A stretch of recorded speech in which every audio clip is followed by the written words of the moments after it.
as a so-called karmic debt. All you're saying is that you chose to come into this life with a certain theme of exploration, and that's it. And that you will explore that theme to create knowledge, expansion, and balance within yourself.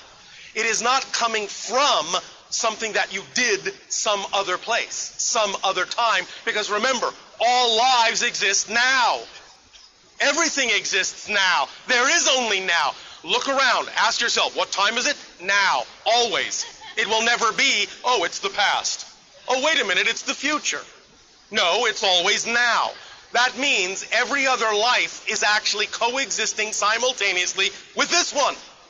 So if you make a cross connection to another life, to an experience in another life, you're making that connection from this one now in order to download information or cross-connect experiences to serve you in the theme you chose to explore in this life, while at the same time all the other lives are doing the same with you, pulling from you and gaining experience from you that they need to apply in the themes they chose to explore in those lives. So karmic debt is really nothing more than the recognition that when you choose a particular life, you are crystallizing a certain set of ideas that represent your theme of exploration.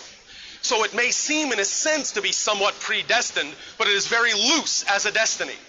It is likened to the idea of saying, you will travel down this hallway. That hallway represents that theme, that life. But how you travel down that hallway is up to you.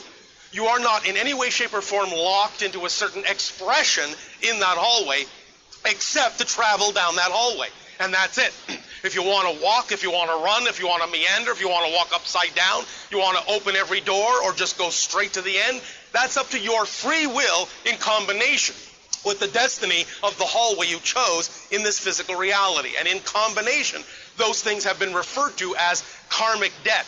But karma is completely self-imposed, and the whole idea really is that once you realize karma is completely self-imposed, there is no more karmic debt. Does that make sense? You are then free, truly free to understand, to choose what you prefer. So the so-called karmic debt is simply a recognition that there may have been times when you chose things that are out of integrity, chose things that are out of alignment with your true self, and now you are choosing some way, shape, or form to balance that act. But karmic debt has a very strong definitional implication in your society that makes it sound like something that is very difficult to change. And all it is the recognition that you have the freedom to choose. And to choose what you prefer. And to be who you really are. And once you choose that, then karma evaporates as a concept. It only just becomes the idea then of reflection and choice and balance. And from that point forward, you only choose what you prefer, while validating all other choices at the same time. You must validate what you don't prefer in order to be capable of choosing what you do prefer, because everything has to be equal. You cannot give more energy and more charge to the things you don't prefer, because otherwise you're actually choosing them. So the idea is that when all choices, negative and positive, are valid, are equal, are beautiful as choices, then you can choose what you prefer without invalidating what you don't. And sometimes you even use the idea of what you don't prefer to more clearly illustrate what you do. So you can bless the idea of the things you don't prefer, because they teach you more and more. By teaching you who you are not, they teach you who you are. Make sense? Does this answer your question? Yes, yes, yes? All right, thank you. Blessings, Bashar. And to you, good day. Yes, my name is Michaela. I have all right, if you insist. Thank you for coming and sharing with us today. Yes, speak up and be bold so that all may hear you. My throat is a little bit torn today, but... Oh, all right. I have a question about language. Language. Yes, language. Yes. I'm noticing around the linguistic relativity principle talks about the way we think about the world is directly related to the way that we talk about it. Absolutely. And the way we communicate. Yes. Can you talk more about how important language is in creating reality? It can be very important, especially because it is very revealing of your inner unconscious definitions very often, and can point you squarely to the definitions that require change. Again, the idea is that you are very fortunate in a variety of languages to have so many different kinds of expressions that point out very clearly what it is you really are all about. and what you prefer.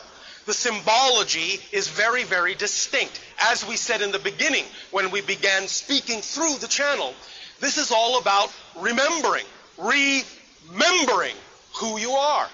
The idea literally thus tells you, by using the word in that way, that what you have done for thousands of years is you have dissociated yourself, fragmented yourself. Thus then, by recollecting, by recollecting all the fragments, you become whole. So the idea is to pay attention to what comes out of your mouth as an indicator of what you truly believe.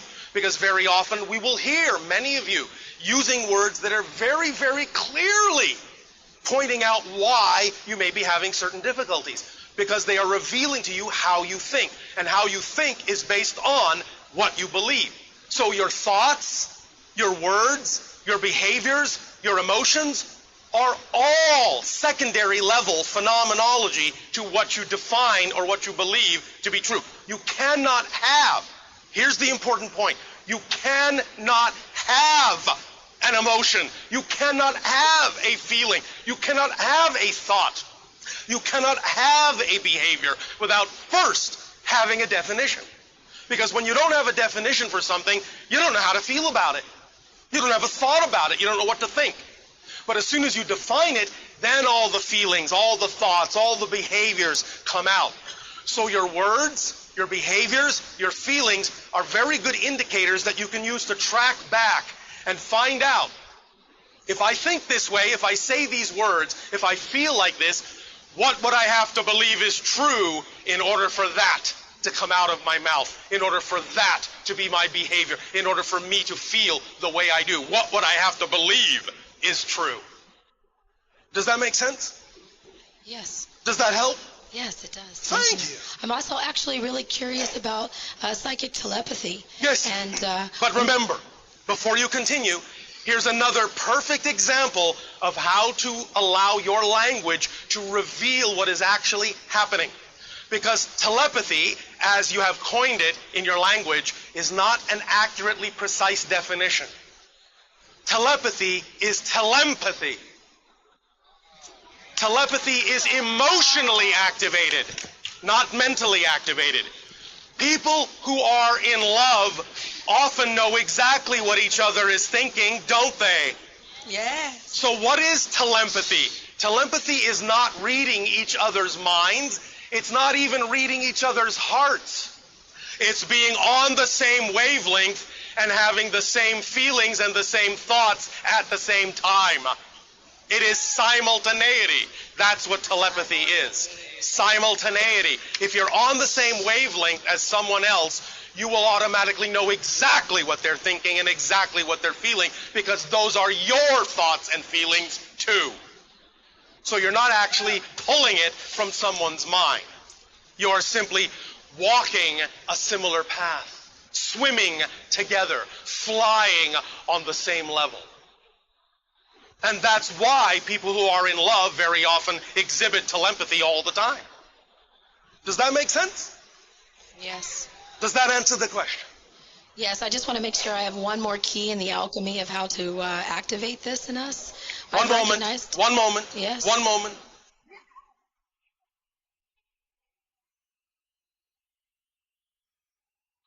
Bon voyage. Wish them bon voyage. Bon voyage. All right, continue. So I've noticed in a trinity that in order for us to have love and happiness, we need all truthiness. Can you talk about truthicipation and living all truthy? We have been talking about living, as you say, all truthy. The idea is to be true to who you are by acting on your highest joy with integrity, without expectation. That's all it takes to be in alignment with your true self. That's all we have been talking about is true self. Make sense? Yes. Does that help? Yes, thank you. Thank you. Blessings. And to you as well. Bashar, brother. God bless you. All right, good day to you as well. Yeah, so just wanted to get this straight. So all the transformation of consciousness, Mayan calendar, rainforest, oceans, plastic, GMOs, chemtrails, all that stuff, we're moving towards creating our own reality in a dimensional shift. Is that what you're saying? That is what we are saying. So I think the scripture is, forgive the so-and-so. For they know not what they do. Or they shall inherit the earth. The meek. The other earth. The meek. Yes, that's the one. Yes, but again, the idea is that you are creating your own reality by shifting yourself to an earth that already exists. That has the energy you prefer. Yes. Does that make sense? Absolutely, brother. Hallelujah. All right. Good day. Shivai. Hello, Bashar. And to you, good day. Good, so good to be with you again after what seemed so many nows. It's been a long time. So many nows. What an interesting concept. Yes. So Since many. there is actually only one now. All the different nows, all the apparently different nows are the same now from a different point of view. Thank you. So you've had many points of view of the now. My question is, who were and are Jesus, Mohammed, Krishna, Buddha, and why does it seem that they've been carjacked? I do not believe any of them drove an automobile. I mean by religion, what we perceive as religion. Yes. They are reflective representations of the collective consciousness. In a sense, you could say they are the world spirit, the world soul. Does that make sense, first of all? They are reflections of the world spirit. Your entire planet's oversouls all collected into one expression. Each of those are reflections of that idea. Each and every one of them fundamentally were telling you the same message we're telling you now. You are also Christ's, Buddha's, Krishna's, Muhammad's, Wavoka's. You are all the same as them. Every single one of them said that to all of you. But because of the compartmentalization that created disconnection and fear, the majority of your planet could not handle seeing that reflection, because it only reminded them of how unlike that reflection they were. And when you are reminded of how unlike your true self you are, and you are compartmentalized in that way, then the reaction from fear that occurs is called resentment. And when you resent being told that you are not who you really know you are, then the fear grows and the resentment grows, and you wind up usually killing the one reminding you of who you are. And also you create the idea of intermediaries saying, well, I know that's a lot to handle, so I'll filter it for you for a small nominal charge.